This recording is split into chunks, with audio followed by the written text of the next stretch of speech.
In 2013, Amarillo local news reported that a school bus of 42 middle school students and their teacher had collided with a small vehicle.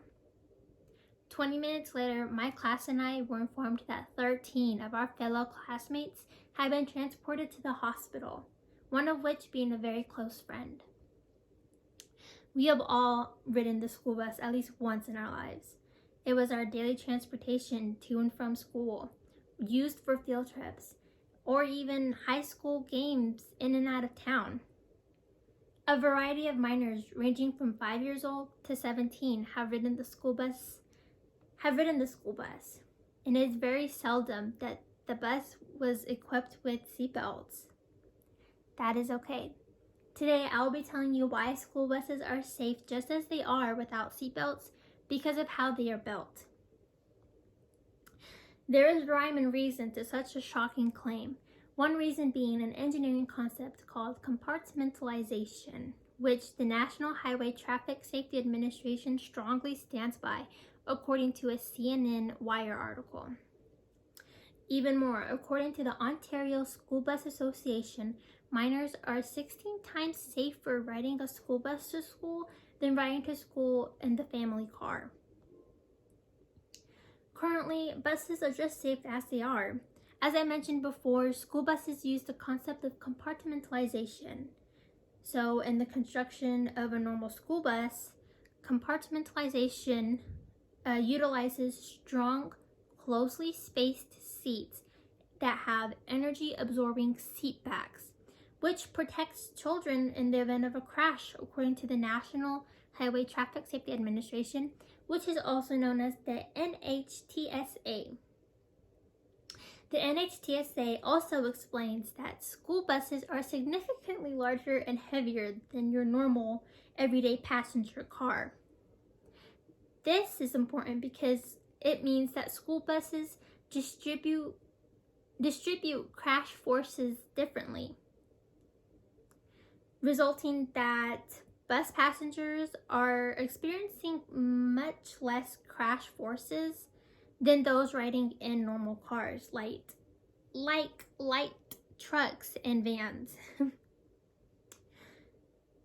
Furthermore, in an article from the Globe and Mail Press, a safety consultant, David Carroll, states that school buses, and I quote, school buses sit higher than other traffic. When most vehicles hit a school bus, they collide below the floor line, thus also referencing that passengers in school buses feel less crash force, as I mentioned before.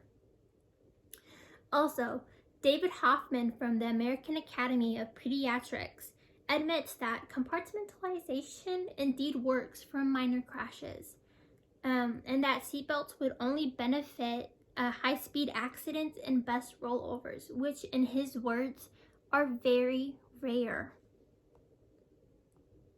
To put in perspective, according to a NHTSA statistic, from 2014 to 2013, 327 school-age students died in school transportation-related accidents. But get this, only 54 of those students were occupants of a school transportation vehicle.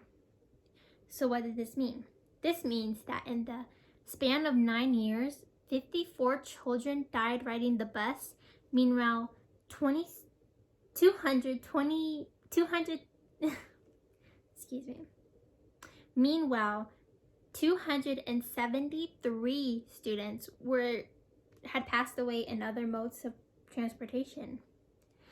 And although this statistic is extremely unfortunate, it is promising for a vehicle that does not have seatbelts. As cited from a Christian Science Monitor article, government agencies have estimated the cost of installing school buses with seatbelts, which ranges from anywhere between $7,000 to $10,000 per bus. although installing seatbelts wouldn't jeopardize safety at all, it is very expensive, and as a community, we should be careful on how we decide to equip seatbelts in buses, because according to Richard Williams from George Mason University, their installation might mean reducing fundings and other critical safety aspects, such as cross guards. School buses are safe in general. Their entire construct is based on being safe. And we should rest well knowing that our loved ones that do still ride the school bus are well protected. And at the end of the day, back in 2013, those 13 students who were transported to the hospital didn't have almost virtually any injuries at all. Thank you.